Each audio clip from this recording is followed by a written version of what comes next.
Jelang batas waktu migrasi sistem TikTok ke Tokopedia, transaksi belanja dan juga pembayaran masih bisa dilakukan di aplikasi media sosial TikTok.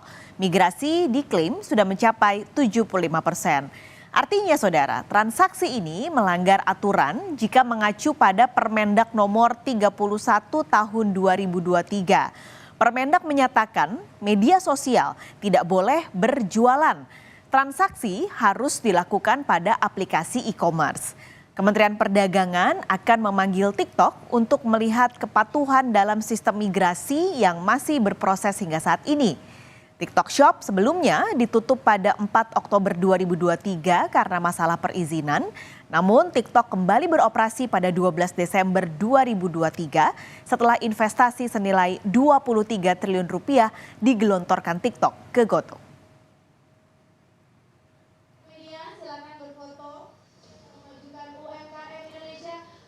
Untuk membahas lebih lengkap soal migrasi TikTok dan Tokopedia, pagi ini kita akan berbincang bersama staf khusus Menteri Koperasi dan UKM bidang pemberdayaan ekonomi kreatif, Vicky Satari. Mas Vicky, selamat pagi.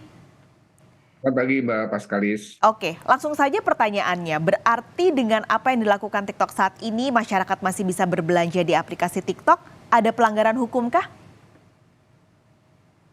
Ya, yang kami temukan sampai dengan per hari ini update gitu ada kurang lebih 4 poin ya. Ini yang perlu kita pastikan. Yang pertama tentunya terkait dengan fasilitasi transaksi di dalam media sosial. Dalam hal ini penggabungan media sosial dan lokapasar e-commerce. Jadi masih ada fasilitasi transaksi di dalam platform media sosialnya. Meskipun di bawah tulisan checkout-nya ada tulisan processes by Tokopedia ya, dalam hal ini e-commerce Tokopedia, tapi itu masih di dalam platform media sosial. Ini jelas melanggar ketentuan Permendak nomor 31 tahun 2023 pasal 21 ayat 3 yang berbunyi PPMSE atau pelaksana e-commerce dengan model bisnis sosio commerce dilarang memfasilitasi transaksi pembayaran pada sistem elektroniknya. Yang kedua, masih kita temukan adanya produk-produk yang dijual dengan istilahnya predatory pricing ya. Kita tahu persis bagaimana pemberlakuan Permendak ini adalah untuk mencegah praktik predatory pricing, harga-harga yang membunuh sebetulnya sangat murah, yang tentunya membunuh UMKM. Dan data yang dikumpulkan dari tim kami ini terlihat masih banyak produk yang dijual dengan harga sangat murah. Jadi sekarang ada modelnya jualnya bundling gitu Mbak Paskalis ya. Jadi dijual kan satuan tapi bahkan ada yang setengah lusin, satu lusin, paket gitu ya. Tapi kalau misalnya kita jatuh harga ini murah sekali. Tentunya terlepas alasannya promo atau apapun ini tentunya bertentangan dengan pasal 13 ayat 1 dari Permendak 31 2023 ya, yang mewajibkan semua penyedia platform menjaga harga barang dan atau jasa bebas dari praktik manipulasi harga ya, baik secara langsung maupun tidak langsung. Nah, yang nomor 3 memang kita masih melihat secara kasat mata nih integrasi data ya di luar platform PMSE dan tentunya ini memiliki potensi penyalahgunaan dan penguasaan data oleh perusahaan terafiliasi. Di ketentuan pasal 13 ayat 3 huruf A dan huruf B Permendak 31 2023 ini menjelaskan sebetulnya bagaimana ada larangan tidak boleh ada interkoneksi data antara platform PMSE ya lokapasar dengan yang di luar PMSE dan melarang adanya penguasaan dan penyalahgunaan data oleh PMSE dan perusahaan yang terafiliasi ya. Nah, sekarang pada praktiknya kita bisa coba ya. Ini juga saya baru tadi sebelum live Kompas TV ini kita coba nih coba add to chart di platform keranjangnya gitu ya.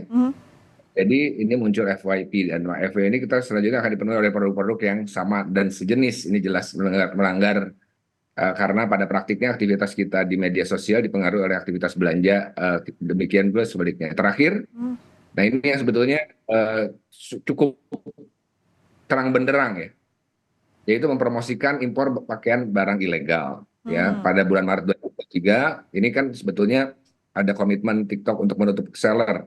Ini tahun lalu ya, menutup seller dan content creator yang mempromosikan impor pakaian barang bekas ilegal. Tapi pemantauan kita masih melihat ini masih ada fasilitasi promosi impor pakaian bekas yang partai besar ya, ini bal-balan dan Oke. seterusnya gitu. Ah, ah, Nah ini ini pelanggaran terkait dengan Permendak nomor 40 tahun 2022 terkait ini. Mas Vicky, waktu Permendak dibuat, lalu waktu akhirnya TikTok di-approve gitu ya untuk membeli Tokopedia, apakah ada aturan yang memang menuliskan bahwa dalam migrasi itu semua aturan Permendak sudah harus dilakukan? Atau memang nantinya semua Permendak baru akan dilakukan pasca migrasi itu selesai 100%? Ya, regulasi ditetapkan kan berlaku keseluruhan, tidak ada diskresi proses adaptasi, proses Hmm, transisi dan seterusnya.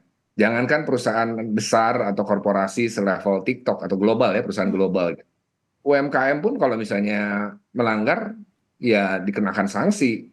Ini kan terjadi waktu pada saat pandemi, kita ingat ya waktu itu ada razia izin BPOM gitu, di Hmm. mana produk-produk UMKM tanpa pandang bulu ya dikenakan sanksi oleh penegak regulasinya, dalam hal ini aparat hukum dan seterusnya gitu. Hmm. Jadi betulnya tidak ada di di regulasi, di redaksional redaksi dari Permendak 31 2023 ini berlaku umum, berlaku Oke. untuk ya, platform lokal, platform global, apapun itu gitu ya. Oke, artinya dari 4 temuan yang tadi Mas Vicky sudah jabarkan, ada pelanggaran artinya. Ini apa dampaknya? Ya dampaknya tentunya yang paling fundamental jelas ya, UMKM kita sulit bersaing kalau misalnya masih ada barang-barang yang harga sangat murah dari barang dari impor khususnya gitu loh. Apalagi tadi ada barang-barang bekas ya yang ilegal yang masuk dari luar negeri gitu kan, jualnya dalam partai besar. Ini Hmm, kan praktiknya di lapangan itu sekarang bukan lagi hanya dijual di online, atau dulu kita mengenal ada beberapa pasar-pasar yang ya. spesifik ya, Hmm, barang second gitu. Tapi sekarang ini udah masuk ke lobby atau hall-hall dari mall gitu, dari pusat perbelanjaan. Kemudian bahkan udah punya toko sendiri, kios-kios sendiri nih, Mbak Paskalis ya. Nah ini kan sebetulnya jelas lah arahan Bapak Presiden ke Pak Menteri Koperasi dan UKM, Pak Teten, ini proteksi 3 hal. Proteksi UMKM lokal, proteksi platform lokal, proteksi konsumen. Nah, kaitannya dengan platform lokal juga kita tentunya berharap bergabungnya Tokopedia dan TikTok ini bisa membuat Tokopedia di mana yang sebelumnya adalah platform e-commerce salah satu kebanggaan iya. putih gitu kan, di mana market share yang paling besar ini kan Tokopedia kalau misalnya kita lihat data gitu ya. Ini membuat Tokopedia tentunya menjadi lebih powerful. Jadi promosinya, eh, program-programnya ini di Tokopedia gitu ya. Tapi ketika pada saat di 12-12 itu aktivasi pertama justru muncul lagi keranjang di platform TikTok media sosial itu yang Hmm, menjadi pertanyaan tentunya dan diskusi kami gitu di pemerintahan lintas kementerian lembaga. Nah terakhir juga tentunya dari sisi konsumen, ini kan juga potensi konsumen yang dirugikan karena kita masih melihat ada barang-barang yang tidak jelas dari sisi brandnya hmm. gitu ya, kemudian kualitasnya ini kan dengan harga-harga yang tadi murah dan seterusnya, ini dijual bebas demikian bang. Oke, tapi itu kan tadi dari sisi dampaknya terhadap UMKM, terhadap konsumen. Kalau dari hukumnya Mas, ada nggak sih dampak atau sanksi ketika sudah jelas ini berarti ada pelanggaran pada Permendak 31? Ya, tentunya kalau dari sisi hukum jelas sudah di regulasinya ya ada sanksi yang sudah dicatatkan bahwa sampai dengan ya tentunya dalam hal ini Permendag itu kan otoritasnya ada di Kementerian Perdagangan. Hmm, oke. Ada peringatan sanksi sampai dengan pencabutan izin bahkan yang permanen ya. Hmm. Ini sudah disebutkan dalam aturan Permendag 31 2023 Mbak Askaris. Oke, ini karena aturannya di Permendak. Terakhir pertanyaan saya, Mas Vicky, apakah ke depan nanti akan ada koordinasi atau sinergi, Mas? Ini kan karena pasti menyangkut pada UMKM, yang tadi juga Mas Vicky sudah jabarkan. Ada UMKM, ada juga data masyarakat yang berpotensi ada dicuri oleh TikTok. Nanti apakah bagaimana koordinasi antara Kemenkop UKM dan juga Kemendak untuk memastikan bahwa TikTok yang sebenarnya sudah membeli Tokopedia ini akan berjalan sesuai aturan? Ya, yang pertama saya perlu pertegas ya bahwa ini berlaku bukan hanya untuk TikTok gitu ya, berlaku Oke. untuk platform. Mhm. Semua e-commerce dan media sosial. Yang pasti sosio commerce itu tidak boleh dilarang dari sisi regulasi. Media sosial menjadi ada media transaksi. Tidak boleh ada predatory pricing. Tidak boleh ada penjualan barang ilegal, barang bekas ilegal ya. Dan terkait dengan monopoli data gitu ya, penggunaan manipulasi data dan seterusnya. Ini kan udah jelas lah, kita udah bahas di beberapa waktu yang lalu. Yang terkait dengan koordinasi lintas kementerian lembaga, ini sudah dilakukan sejak akhir tahun lalu ya. Jadi pasca 12-12 ada keranjang lagi di platform media TikTok, itu sudah Kementerian Perdagangan, Kemenkop UKM, Kominfo, kemudian dari Kemenko Perekonomian gitu ya, dan lintas kementerian ini sudah diskusi, dan kita kurang lebih tadi apa yang saya sampaikan ini kurang lebih sepakat. Tapi kan tentunya Pak Mendag di akhir tahun yang lalu memberikan batas waktu nih, tenggat waktu 3 bulan gitu kan. Walaupun dari sisi regulasi sebetulnya tidak ada yang menyatakan ada masa diskresi tadi ya, ada masa transisi tadi gitu ya. Tapi ini kan terkait ini ada goodwill-nya. Kita berharap tentunya bagaimana kan ini programnya ada namanya Beli Lokal gitu ya.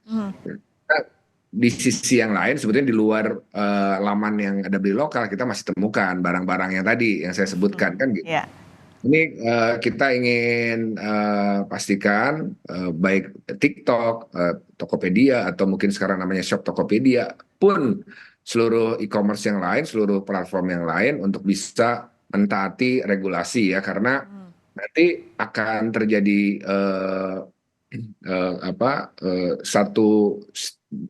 ada skeptisme ya, betulnya regulasi pemerintah ini tidak konsisten gitu kan. Kemudian ada terkait juga bahwa ada keberpihakan dengan platform-platform tertentu gitu kan. Ini kan kita harus memberlakukan secara adil, mau korporasi besar, mau UMKM, mau platform global, mau platform lokal gitu ya. Dan tentunya tujuannya tadi kepentingan UMKM lokal, kepentingan konsumen lokal, platform lokal, sesuai arahan Bapak Presiden ke Pak Teten, ini kita akan kedepankan. Oke, Mas Vicky terima kasih banyak pagi ini sudah berbincang di Kompas Bisnis.